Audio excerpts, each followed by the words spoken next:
Okay, so in today's lesson, we're going to be learning for P1. And P1 is recognizing graphs.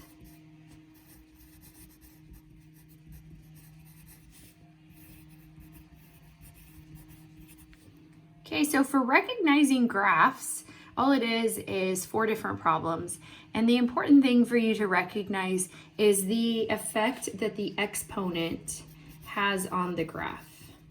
So the exponent, when you see something like x, the exponent here is just 1. When there's nothing there in the exponent, we know that it is a 1. Okay, you don't even have to write the 1 down, but that helps you realize that when we're talking about x, it's just 1 degree, and we call this a linear function, and it's a linear function because it's going to look like a line. Okay, the next kind of function is going to be something like an x squared, and this x squared we call a quadratic. And this is going to be what we are used to seeing as a parabola. Okay, and one thing I want to point out to you guys is that if you look at these degrees, watch with the next one which happens. X cubed is called a cubic, and a cubic has this sort of shape.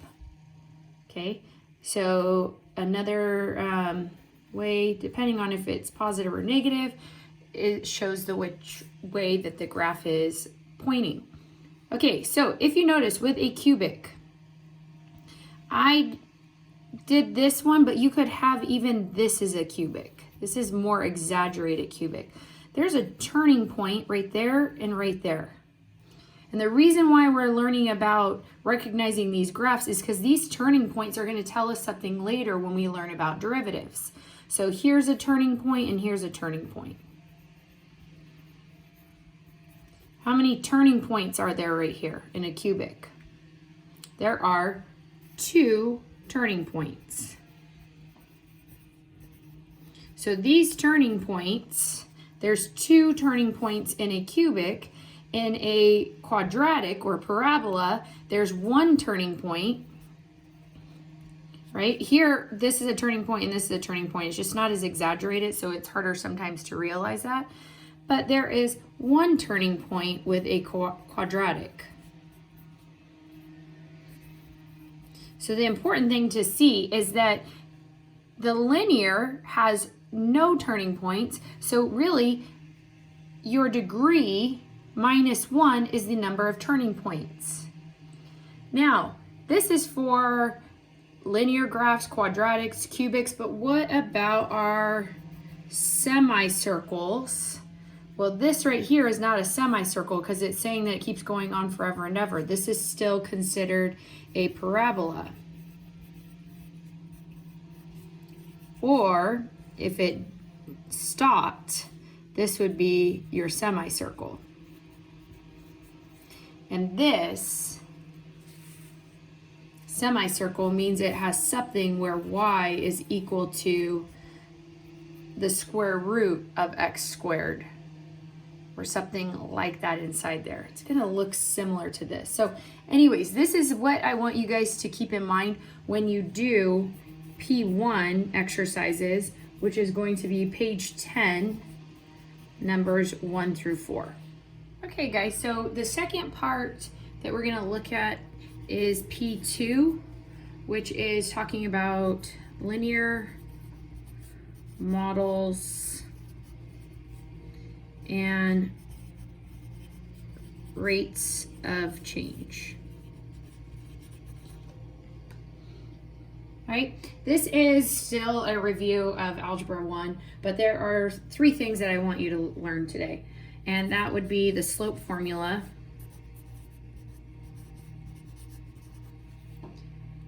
and we're going to look at that. We're also going to look at point slope and slope intercept, and then that will conclude today's lesson. So the slope formula is when you're given 2 points, call this x1, y1, and x2, y2. Then the slope between those 2 lines is y2 minus y1 over x2 minus x1. And you guys might be thinking, why am I learning Algebra 1? But this is all stuff that we just want to have at the top of your brain and your memory. And so let's look at an example of this. Let's say that we have the 2 points, -2, 0, and 3, 1. And we want to know what's the slope between these 2 points.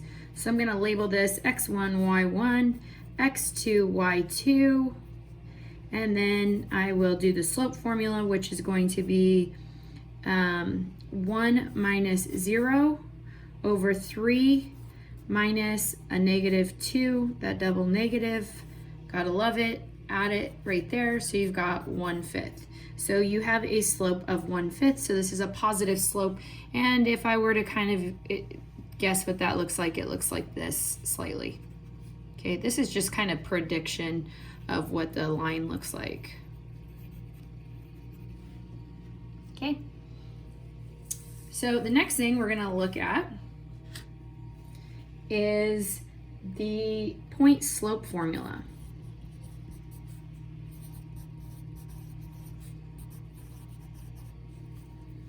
Yeah.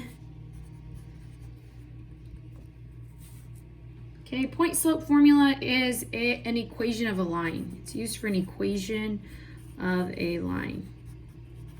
Again, you guys know this stuff, and you're probably wondering, why am I in calculus taking notes on this? And it's because you're going to really need to know this for later. So, looking at the point slope formula, you are given a point, we'll call that point x1, y1, and the slope. And we will have an equation that goes through this point given this slope, and that equation is going to be, not y equals, excuse me, y minus y1 equals m times x minus x1. These are actual numbers that you're going to be given, and you'll put in from what you can see in your original given. All right, so let's look at an example of this. Let's say that we want to find the equation of a line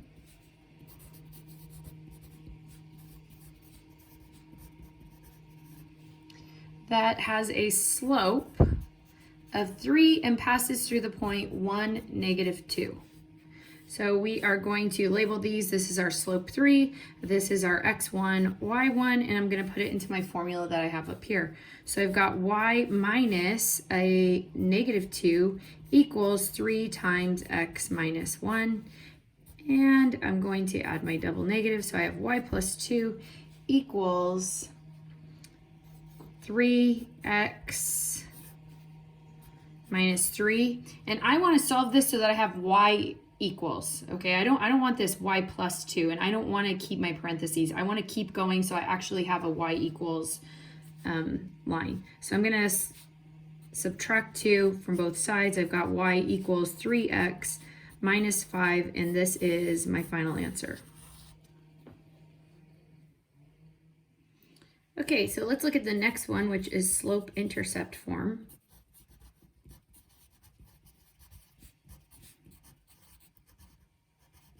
I feel like this is the one that you guys are most familiar with because it's the one that's used the most in Algebra 1. And this is y equals mx plus b, where your m is your slope and b is your y-intercept.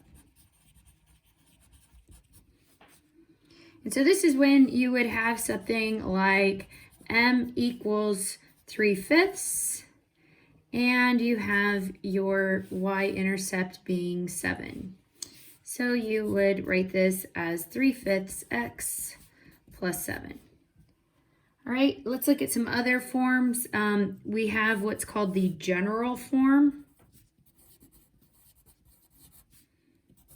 And that's what the calculus textbook calls it. You guys are used to hearing this as standard form.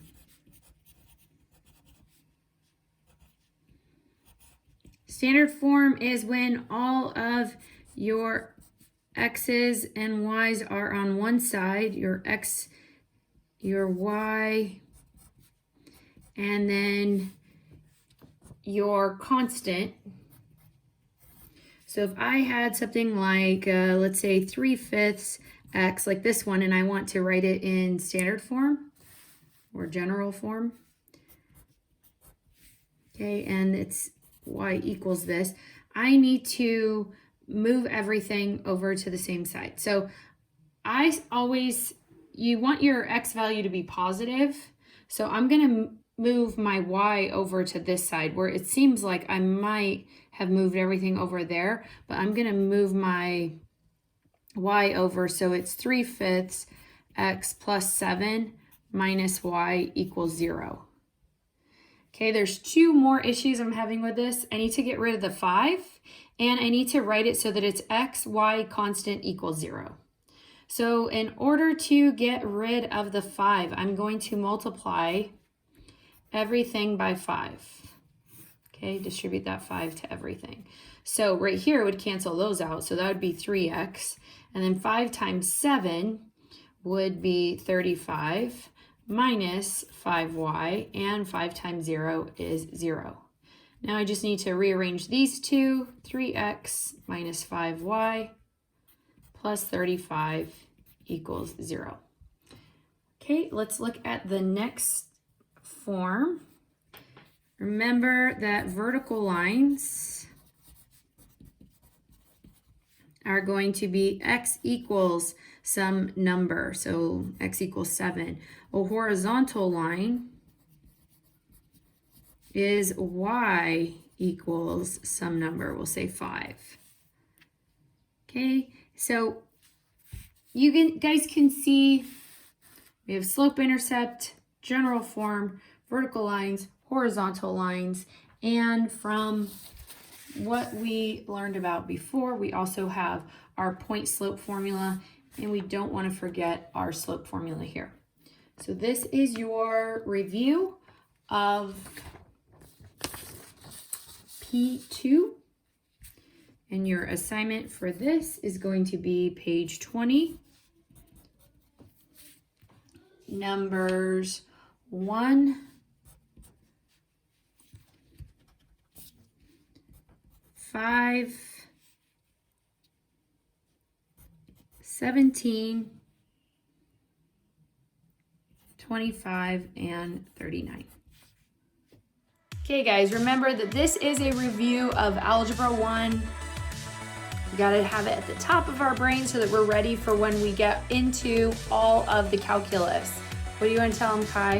Good luck on P1 and P2 homework. Yeah!